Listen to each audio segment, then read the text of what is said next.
15 Stoic lessons that make you untouchable. Without saying a word, Sculpted Grace introduction expanded.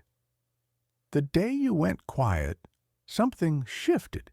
Not outwardly, not dramatically, but internally with precision. Silence didn't mean you were confused. It didn't mean you were unsure. It meant you finally saw everything clearly. You saw the patterns. You recognized the manipulation. You understood that every reaction you gave was being studied, stored, and reused against you. Toxic people don't fear anger. Anger keeps you engaged. Anger keeps you reachable. They fear the moment you stop reacting altogether. No explanations, no defending yourself, no emotional energy left to siphon. Because when you go quiet, their access collapses. This is not about revenge. It's about something far more destabilizing for them. Irrelevance. Stoicism has always understood this truth. Power is not found in domination. It is found in self-governance. Tonight, on Sculpted Grace, you'll learn 15 Stoic lessons that quietly dismantle manipulation, reclaim emotional sovereignty, and make you untouchable without confrontation. No drama, no speeches, no closure conversations, just calm authority. Watch closely. Lesson 1. Observe instead of react. There is a moment in every person's life when power changes hands, not when you raise your voice, not when you finally explain yourself perfectly, not when you win the argument, but when you stop reacting. Toxic people do not feed on truth. They feed on response. They provoke not to resolve, but to study. They push boundaries not accidentally, but strategically. They test reactions to learn where your emotional fault lines exist. Anger tells them where to apply pressure. Defensiveness tells them where self-doubt lives. Over-explaining tells them you still want approval. Every reaction becomes data. And toxic individuals are expert data collectors. They remember what made you flinch. They remember which words caused you to justify yourself. They remember how quickly you rushed to restore peace. That's why arguments with them feel repetitive. They're not seeking resolution. They're refining control. Silence interrupts that process. Silence gives them nothing to analyze, nothing to store, nothing to reuse, and that absence of data destabilizes them. Lesson 2. Silence is withheld power. Silence unsettles people who rely on noise to maintain control, not awkward silence, not avoidance, but deliberate restraint. There was a time when you filled every pause. You explained intentions before they were questioned. You clarified emotions before anyone misunderstood them, not because you were weak, but because you were conscientious. But toxic individuals do not value conscience. They exploit it. They interpret openness as access. They see explanation as invitation. They hear vulnerability as leverage. Words give them material. Silence removes it. When you stop narrating your inner world, the dynamic shifts. Your pauses grow heavier. Your presence becomes harder to read. Short responses replace emotional paragraphs. Neutral expressions replace emotional availability. And suddenly, they feel something unfamiliar, uncertainty. They can no longer predict your reactions. They can no longer script the outcome. They can no longer control the emotional rhythm. Silence doesn't confuse them. It disorients them. Lesson 3. Speak less, control more. The more you explain, the more control you surrender.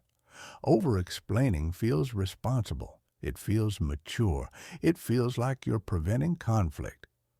But in unhealthy dynamics, explanation becomes exposure. Toxic people don't listen to understand. They listen to collect. They take note of your reasoning. They catalog your emotions. They store your vulnerabilities for later use. Every justification becomes ammunition. Every emotional detail becomes a handle. That is why conversations with them feel circular. No amount of clarity satisfies them. Because clarity was never the goal. Control was. When you reduce your words, you disrupt that cycle. You stop feeding the mechanism that keeps them dominant. Your answers become shorter. Your tone becomes neutral. Your explanations disappear. And without information, manipulation starves. Lesson 4. Stop explaining your boundaries. Boundaries are not weakened by silence. They are weakened by negotiation. Many people believe that if they explain themselves clearly enough, they will finally be respected. That understanding will lead to cooperation. That empathy will be returned. But toxic individuals are not confused by your boundaries. They are threatened by them. Every explanation you offer invites debate. Every justification opens the door to reinterpretation. Every emotional appeal becomes an opportunity to push back. They do not ask why because they need clarity. They ask why because they want leverage. The moment you begin defending your limits, you shift from authority into persuasion. And persuasion implies doubt. That is why boundaries explained repeatedly feel ineffective. They are being tested, not misunderstood. A limit spoken once is communication. A limit explained repeatedly is permission to cross it. Silence, after stating a boundary, removes the illusion that it is negotiable. Lesson 5. Calm limits terrify. The manipulative anger excites manipulators. It keeps the connection alive. It gives them something to work with. Calm does the opposite. Calm exposes intention. When you respond with emotional neutrality, there is nothing to escalate against. No hooks, no friction. A calm refusal cannot be reframed as aggression. A steady tone cannot be accused of disrespect. This is why manipulators provoke harder when you remain calm. They are searching for emotional access. When it fails, frustration leaks through the mask. They may accuse you of being cold, of changing, of becoming distant. What they are really reacting to is loss of control. Your calm removes the emotional currency they once relied on. Lesson 6. Selective access is power. Availability is often mistaken for kindness. Responsiveness is confused with loyalty. Consistency is assumed to be obligation. For a long time, your reliability became predictable. You answered quickly. You showed up regardless of how you were treated, not because you lacked self-respect, but because you valued connection. Yet toxic individuals do not interpret availability as generosity. They interpret it as entitlement. When access is unconditional, boundaries dissolve. When presence is guaranteed, effort disappears. Selective access disrupts this dynamic. When you respond less frequently, the power balance shifts. When you initiate less, expectation dissolves. When you stop being instantly available, your time regains value. This is not withdrawal, it is recalibration. You are not removing yourself to punish, you are restoring proportion. Lesson 7. Silence after disrespect is instruction. Disrespect does not always arrive loudly. Often it appears subtly. A dismissive tone, a crossed boundary, a repeated disregard disguised as misunderstanding. The instinct is to address it immediately, to clarify, to explain how it made you feel. But explanation often teaches nothing, because disrespect is rarely accidental. Silence after disrespect interrupts the cycle. It removes reward. It removes engagement. It removes access. When someone crosses a line and encounters nothing, no argument, no emotion, no follow-up, confusion sets in. They expected resistance. They expected reaction. They expected dialogue. Instead, they receive distance, and distance speaks clearly. Lesson 8. Become impossible to read. Manipulation depends on predictability. It requires access to your emotional patterns. It feeds on familiarity with your reactions. At some point, they learned your rhythms. What makes you anxious? What makes you defensive? What makes you overextend to restore harmony? This knowledge gave them advantage. They knew when to push, when to withdraw, when to apply guilt or urgency. Becoming impossible to read breaks this cycle. You stop oversharing internal shifts. You stop announcing decisions before they're finalized. You stop revealing emotional responses in real time. Your expressions neutralize. Your reactions slow. Your emotional transparency decreases, not out of coldness, but out of self-protection. When others can no longer anticipate your moves, control collapses. Lesson 9. Emotional detachment without coldness. Detachment is often misunderstood. It is not indifference. It is not cruelty. It is not emotional withdrawal. Detachment is freedom from dependence. You stop needing certain reactions to feel secure. You stop attaching your worth to outcomes you can't control. You stop interpreting every interaction as a reflection of your value. This shift feels unfamiliar at first, even uncomfortable, because attachment masquerades as care. But attachment binds your peace to external behavior, and external behavior is unstable. Detachment breaks that bond. You remain present, but not entangled. You remain aware, but not reactive, and that balance changes everything. Lesson 10. Withdraw emotional labor.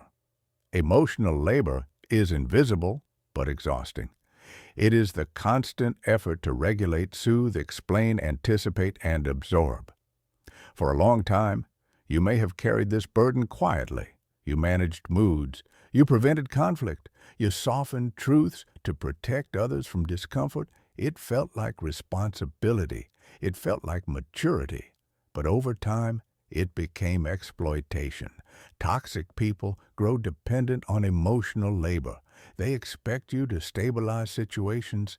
They destabilize. They rely on your empathy to avoid accountability. Withdrawing emotional labor is not abandonment. It is correction. When you stop doing the emotional work for others, the imbalance is exposed. Lesson 11. Let misunderstandings stand. The desire to be understood feels innocent. But in toxic dynamics, it becomes a liability. You explain yourself repeatedly. You clarify intentions.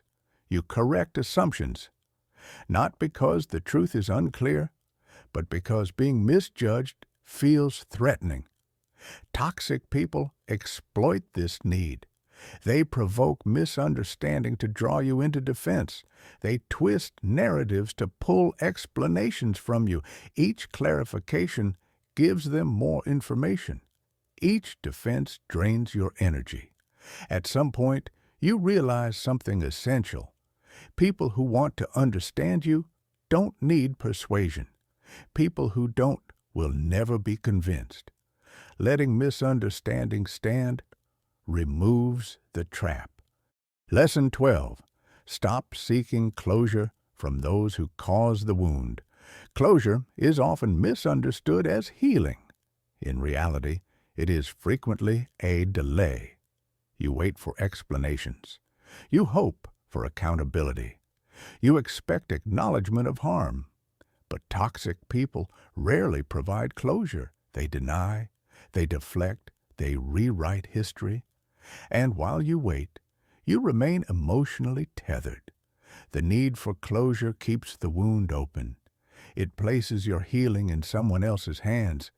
It assumes their clarity will give you peace. Stoicism rejects this dependence. Peace that requires another person's participation is fragile. Healing that waits for permission never arrives.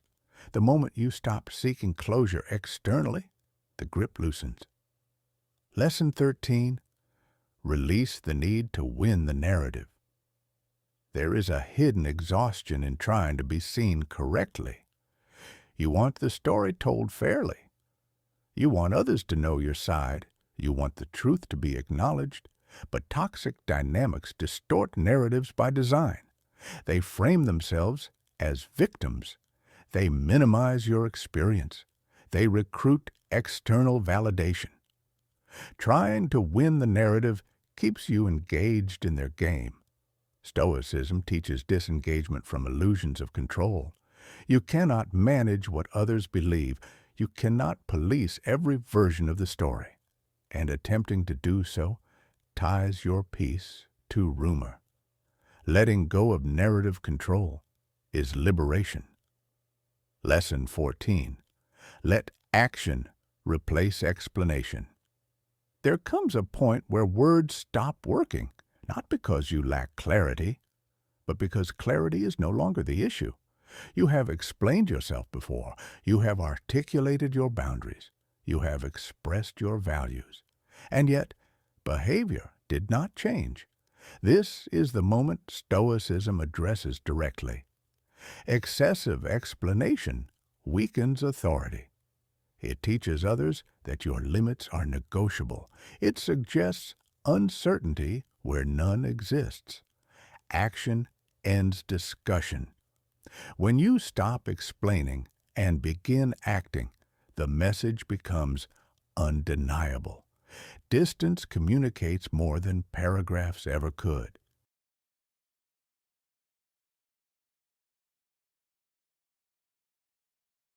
Lesson 15. Become unattached to outcomes. Attachment to outcome is the final chain. You hope for reconciliation, you expect understanding, you anticipate remorse. But expectations bind your peace to variables outside your control. Stoicism teaches acceptance without resignation. You act according to virtue. You speak when aligned. You walk away when necessary, and then you release the result. Whether they change or not is irrelevant. Whether they understand or not is secondary. Your responsibility ends with your conduct. Freedom begins there. Closing affirmation. Quiet power. Take a moment, not to think, not to analyze, but to settle. Let the noise fall away. You are no longer the person who reacts on command. You are no longer the one who explains themselves into exhaustion. You are no longer available to chaos disguised as connection. You have learned something rare, that silence is not absence. Silence is authority. You now understand that your worth was never proven through suffering. It was never earned by endurance. It was never validated by being chosen last, misunderstood, or tolerated. Your worth exists without permission. You no longer chase clarity from people who thrive on confusion. You no longer seek closure from those who avoided accountability. You no longer negotiate boundaries that were never meant to be debated. You choose peace, not loudly, not defensively, but deliberately. You observe more than you speak. You listen more than you react. You move without announcement. And because of that, your presence has weight. You are calm not because nothing hurts, but because you no longer bleed where people feed. You are selective, not because you fear connection, but because you value your nervous system. You are quiet, not because you are weak, but because you have nothing to prove. Let this truth settle. You do not need to be understood by everyone. You do not need to be liked by those who benefited from your confusion. You do not need to explain your growth to those who resisted it. You are allowed to change without permission. You are allowed to outgrow rooms silently. You are allowed to leave without closure conversations. The Stoics understood this long before us. That power is internal. That dignity does not argue. That peace is the highest status. You now walk differently. Your yes is intentional. Your no is final. Your silence is complete. You no longer rush to respond. You no longer rush to repair what you did not break. You no longer rush to make others comfortable at your expense. You trust time. You trust distance. You trust your ability to walk away whole. And notice this. You are not angry anymore. You are not bitter. You are not plotting revenge. You are simply unavailable. Unavailable to disrespect. Unavailable to manipulation. Unavailable to emotional chaos. And that is what makes you untouchable. Your absence teaches louder than your words ever did. Your calm unsettles more than confrontation ever could. Your growth closes doors you no longer need to slam. From this moment forward, you move with quiet certainty. You let action speak. You let behavior reveal truth. You let silence do the work. You are not cold. You are clear. You are not distant. You are discerning. Your silence is not emptiness. It is presence. It is strength. It is freedom. And from here on, you move forward not to be seen, but to be aligned. This is your path. This is your power. This is sculpted grace.